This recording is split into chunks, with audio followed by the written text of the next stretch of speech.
I want the great masses of my people to take a greater pride in their personal appearance and to give their hair their proper attention. Madam C.J. Walker, 2014. At one point, we have all looked at ourselves in the mirror and wish that we could change something physically about ourselves. Whether it is our skin color, our height, or our body size, we have all felt that imperfection, simply because today's society may not deem that to be beautiful. It is important to understand how historical figures have influenced our society today in one way or another.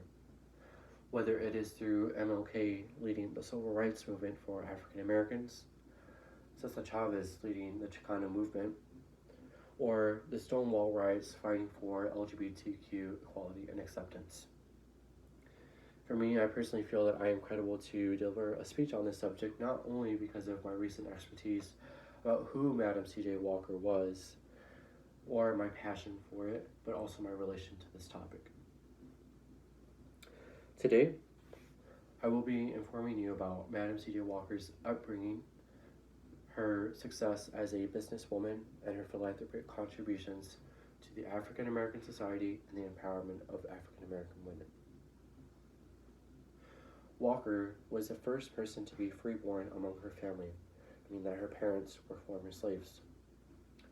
As she continued to grow up, she eventually met Charles, who not only became her husband, but also a pivotal member in the success and creation of the Walker Company.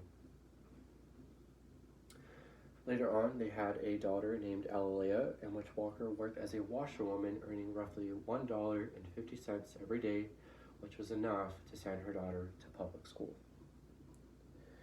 However, Walker developed a scalp disorder, causing her to lose the majority of her hair.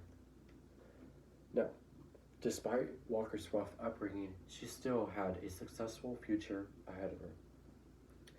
Walker continuously experimented with different hair growers in an attempt to grow back her hair and eventually perfected the formula.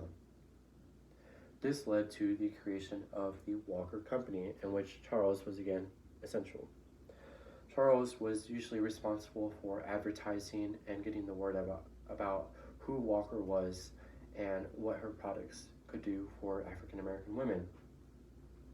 In addition, as her company grew, Walker decided to enlist the help of African American young women and to give them the opportunity of a lifetime to turn them into young businesswomen. Together, they became what is now known as Walker agents, demonstrating the Walker method. The Walker method was essentially a statement basically saying that if you use Walker's method and her hair products, you too will feel beautiful, you will feel empowered, and have that long, voluminous, silky, beautiful hair that every person is craving. Now, as profits grew in the company, Walker decided that it was time to give back to the African American community in one way or another, and to make sure that she created a sustained legacy for generations to come. Walker continuously built beauty schools throughout the nation. She also funded 6 students full-time tuition at the Tuskegee Institute. In addition, Walker joined up with major social rights social activists and advocated for the anti-lynching movement against African Americans throughout the nation. Now that you've been informed about Walker's life, about how she created a sustained legacy and has had a lasting impact on many generations to come, it is important to review the points that we have gone over today, which were: Walker worked as an everyday washerwoman, earning $1.50, enough to send her daughter to public schools. After suffering major hair loss, Walker created the perfect hair grower, which led to the creation of the Walker Company. And as profits grew, so did her philanthropic contributions, which not only included being the largest single donor for the YMCA built in Indianapolis, but also building beauty schools throughout the nation and funding multiple students' tuition at the Tuskegee Institute. Overall, today, I hope that you have been able to not only be informed about who Madam C.J. Walker was, but also understand the impact that she has had on many generations to come.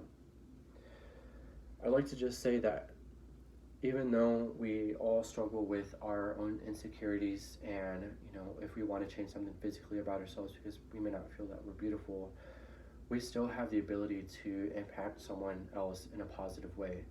Whether it is something small and just saying, I think you look great today, or I hope that you are having a really great day, or something as large scale as Kobe Bryant or LeBron James and creating multiple nonprofit organizations to help the undeserved community.